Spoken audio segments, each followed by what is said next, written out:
এখন আমরা দেখব অ্যাডমিন প্যানেলের লিডস মডিউলটি। আমরা প্রথমে লিড কন্ট্যাক্টে চলে যাচ্ছি। এখানে এসে আমরা আমাদের সকল লিডসের যে লিস্টটি সেটা আমরা দেখতে পাচ্ছি। আমরা চাইলে এখান থেকে ফিল্টার করতে পারবো যে আমরা লিড দেখতে চাচ্ছি নাকি ক্লায়েন্ট দেখতে যাচ্ছি। আচ্ছা, এখান থেকে আমরা লিডসের অ্যাকশন বাটনের মাধ্যমে চাইলে লিড ভিউ করতে পারবো, এডিট করতে পারবো, অথবা লিডের সাথে কথাবার্তার পর যদি সে ক্লায়েন্টে কনভার্ট হয়ে যায় সেক্ষেত্রে চেঞ্জ টু ক্লায়েন্টে ক্লিক করলে আমাদের এই লিডটি ক্লায়েন্টে কনভার্ট হয়ে যাবে। আমি একটি লিড ম্যানুয়ালি অ্যাড করে দেখাচ্ছি। ম্যানুয়ালি ছাড়াও আমরা কিন্তু ইম্পোর্টের মাধ্যমে লিড অ্যাড করতে পারি, সেটা আমি দেখাচ্ছি। প্রথমে আমি ম্যানুয়ালি একটু অ্যাড করে দেখাই। আমি স্যালুটেশন অ্যাড করে দিচ্ছি একটা। ওকে, লিড সোর্স আমরা চাইলে এখান থেকে অ্যাড করতে পারি। আমাদের যদি লিডের কোম্পানি ডিটেলস কিছু আমরা সেভ করতে চাই সেই ক্ষেত্রে ফিল্ড রয়েছে, আমরা সেগুলি দিয়েও সেভ করতে পারবো। আমার কিন্তু লিডটা অ্যাড হয়ে গিয়েছে। এখন আমি দেখাচ্ছি আমরা কিভাবে লিড ইম্পোর্ট করতে পারবো। সেজন্য আমি যদি অনেকগুলি আমাদের লিড থাকে, ফাইল ইম্পোর্টের মাধ্যমে করাটা ইজি হবে। আমি ইম্পোর্টে ক্লিক করছি, একটি ফাইল সিলেক্ট করে দেব আমি। যদি আমার এই ফাইলটায় যদি হেডিং থাকে সেই ক্ষেত্রে আমি হেডিংটা অন করে দেবো। যদি কোনো আমি হেডিং ছাড়াই ফাইলটা থাকে সেক্ষেত্রে এটা অন করবো না।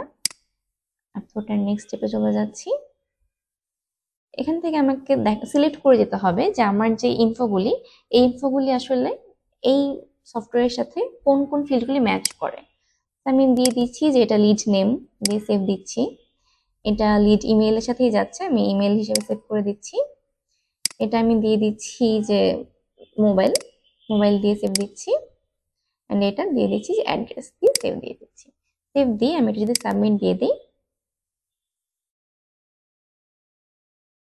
ওকে, আমাদের ইম্পোর্টটা হচ্ছে।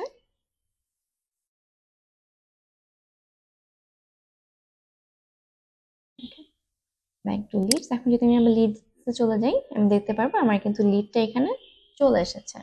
আমরা ইম্পোর্টও করতে পারি অথবা ম্যানুয়ালিও অ্যাড করতে পারি। এখন আমরা চাইলে আমাদের সকল লিডসগুলি আমরা এক্সপোর্টের বাটনের মাধ্যমে আমরা আমাদের এই লিস্টে ডাউনলোড করে রাখতে পারি চাইলে। এছাড়া আমরা এখানে দেখতে পাচ্ছি ডিলস। এই ডিলস এর মাধ্যমে আমরা কিন্তু এই লিডগুলিকে ডিলে কনভার্ট করলে আমরা এখানে ডিল আসতে পারে।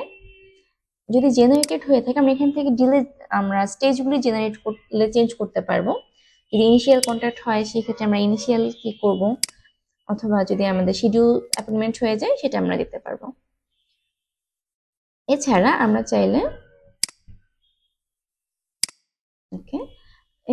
চাইলে আমাদের এই ডিলটাকে যদি আমরা ফলো আপ দিতে চাই যে আমরা নেক্সট আবার কবে এই ডিলের সাথে আমরা কন্ট্যাক্ট করবো, সেটাও ফলো আপটা আমরা অ্যাড করে রাখতে পারছি। ওকে, ফলো আপ নেক্সট। আমি নেক্সট কোনো একটা ডেট দিয়ে দিচ্ছি, দিয়ে আমি সেভ করে দিচ্ছি। আমার কিন্তু ফলো আপটাও সেভ হয়ে গেল। আশা করি বুঝতে পেরেছেন।